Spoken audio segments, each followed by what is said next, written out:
Good morning, everybody, and welcome back to episode 114 of Enter Crypto, where twice a day I keep you informed and fully up to date on all things crypto. If that sounds like something you would be interested in, then please subscribe to the channel. I put out a new video every 12 hours. So the story of the morning is an article I found in Reuters, and it's from their Future of Money section, and it's entitled New FTX Chief Says Bankrupt Crypto Exchange Could Restart. This is according to the Wall Street Journal. This is incredible, actually. So it looks like the FTX exchange may be under its new management, under its new CEO and executives, that this exchange may start up again, which is wild. So considering everything that's happened, I mean, the thing is, let's get into the article and then I'll comment after, or maybe during, but let's just dive in. So Bankrupt Crypto Exchange FTX is looking into the possibility of reviving its business. CEO John Ray told the Wall Street Journal on Thursday. Ray, who took over the reins in November, has set up a task force to explore restarting FTX.com, the company's main international exchange, he said in an interview with the Wall Street Journal. The CEO also told the Journal that he would look into whether reviving FTX's international exchange would recover more value for the company's customers than his team could get from simply liquidating assets or selling the platform. FTX's native token FTT surged nearly 30% after the report. I'm glad Mr. Ray is finally paying lip service to turning the exchange back on after months of squashing such efforts, FTX founder and former CEO SBF said in a tweet. I'm still waiting for him to finally admit FTX US is solvent and give customers their money back, SBF added. A legal representative for FTX did not immediately respond to Reuters' request for comment. SBF has been accused of stealing billions of dollars from the exchange's customers to pay debts incurred by his crypto-focused hedge fund, Alameda Research. He has pleaded not guilty to fraud charges. The future of customer funds, however, remains unclear. Earlier this week, FTX said in a report to creditors that hackers stole about $415 million in crypto from its international and US exchanges since its bankruptcy in November.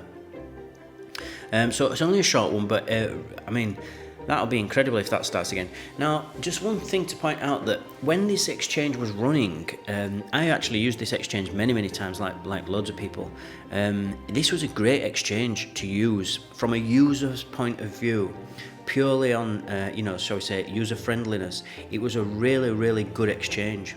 And I mean, it was extremely liquid.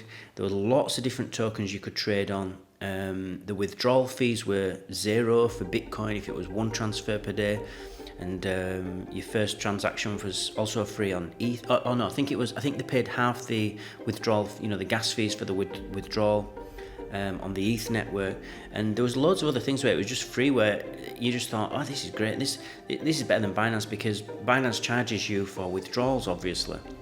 As does every exchange. There's always some kind of withdrawal fee, even if it's minimal, whereas FTX was always doing it for free, so that's what got my attention in the beginning.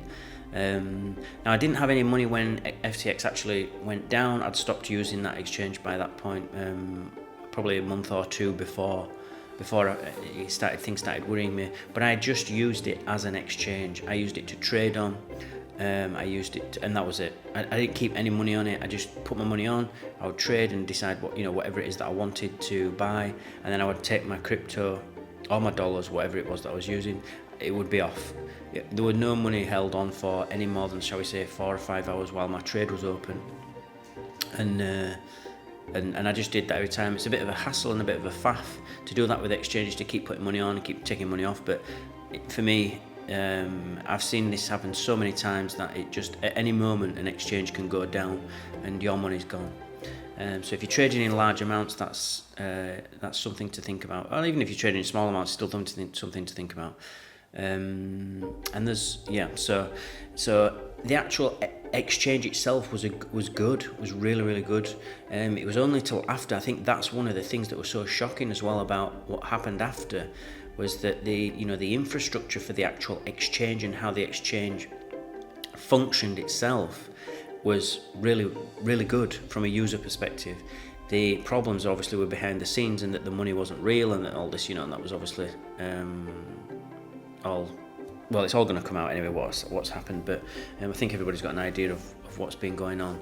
So so it doesn't surprise me that they would bring this model back again, and people may think, well, if they give us the same things, would I, for example, would I actually use this exchange again if it's under new management? And there's no chance that this John Ray, the CEO, is going to be doing anything corrupt or anything with users' funds. Now, of course, there's going to be a huge amount of attention on it, so there's just no way he's going to be doing anything. So I probably would use this exchange again, but I would use it in exactly the same way as I used it before, with a huge amount of caution, as I used with every single exchange. I wouldn't treat it any differently, because apart from them being insolvent or going insolvent in the future, there's many things that can stop your withdrawals. They can just decide to switch it off. They can do maintenance, and now you don't have access to your funds. You may get them back in 3 or 4 days, but today you won't. And so that's not very, you're not in control of your own money if that's the case, are you? They're obviously in control. You could send it to the wrong crypto address. They could send it to the wrong. You could copy and paste the wrong. There's just so many things that can go wrong. So you must be careful whenever you interact with any sort of third party like this. So that's what I've got for you this morning. Remember, everybody, to please subscribe to the channel.